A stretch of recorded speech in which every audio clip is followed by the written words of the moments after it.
Bonjour et bienvenue dans cette toute nouvelle vidéo dédiée au terminal en mathématiques experte. L'objectif de la vidéo va être très simple. Ici, ça va être d'apprendre à démontrer que deux matrices sont inverses l'une de l'autre. Ok. Donc là, contrairement à la précédente vidéo, donc là, je vais montrer comment calculer l'inverse d'une matrice, donc d'une matrice carrée d'ordre 2, encore une fois. Et donc là, maintenant, on va tout simplement apprendre à montrer que deux matrices sont inverses l'une de l'autre. Ok. Bon, bah pour ce faire, je laisse mettre la vidéo en pause afin de faire cet exercice et ensuite on va tout simplement corriger. Sur ce donc, correction. Alors pour montrer qu'une matrice est inverse d'une autre, l'idée c'est très simple, c'est que vous allez prendre vous allez prendre la matrice et vous allez multiplier par l'autre matrice, ok. Donc là par exemple, montrer que la matrice B est l'inverse de la matrice A qui vous est proposée, vous allez faire B fois A, ou A fois B en fait. Vous avez le droit de permuter l'ordre. Et dès lors où vous trouvez que le produit des deux est égal à la matrice identité, et vous dites que la matrice B par exemple c'est l'inverse de la matrice A, ok. Donc c'est ce que nous allons faire. Donc on va faire A fois B égale, donc la matrice A c'est 1, 4, moins 1, moins 6, fois la matrice B c'est 3, 2, moins 0,5, moins 0,5.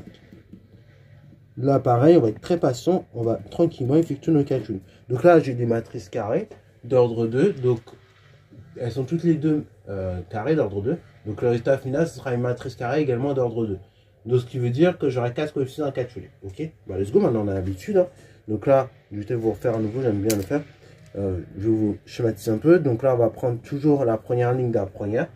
Et je vais multiplier et je vais prendre en compte la première colonne de la seconde. Ok. Et donc je vais faire 1 fois 3 plus 4 fois moins 0,5. Ok. Donc ça fait en clair 1 fois 3, 3 plus 4 fois moins 0,5. Donc ça nous donne 1 après calcul. Ensuite, vous effectuez vous reprenez à nouveau la première ligne, vous finissez d'exploiter pour la première matrice, et cette fois-ci vous allez en prendre en compte la seconde colonne de la deuxième matrice.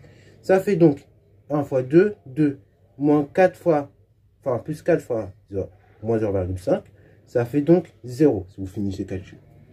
Ensuite, là maintenant j'ai fini d'exploiter la première ligne convenablement, je vais donc m'occuper de la deuxième ligne. Donc deuxième ligne, je vais prendre en compte la première colonne afin de calculer ce coefficient là. Donc ça fait moins 1 fois 3, ça fait tout simplement moins 3, plus moins 6 fois moins 0,5. Donc là, je tombe également sur 3. Ok, donc moins 3 plus 3, 0. Et enfin, je termine mon calcul. Je vais donc calculer le dernier coefficient qui est juste là. Donc là, je prends ce coefficient, je prends cette colonne-là, cette ligne-là, et je prends en compte cette colonne-là. Ça fait moins 1 fois 2, ça fait donc moins 2. Plus moins 6 fois moins 0,5, c'est donc plus 3. Plus 3 moins 2, ça fait 1.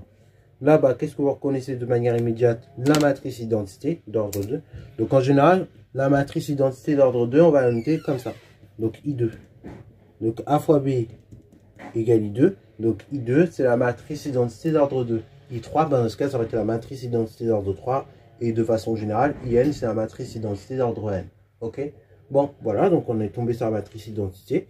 Donc en clair, B inverse de A. Et on peut même dire que A et B sont inverses l'une de l'autre, ok. Donc on peut aussi dire la réciproque, c'est-à-dire que 1 c'est l'inverse de B. Voilà, donc c'est tout pour cette vidéo-là. Donc j'espère qu'elle t'a plu. Si c'est le cas, n'hésite surtout pas à la liker, commenter et balancer à toi en mathématiques et en sciences.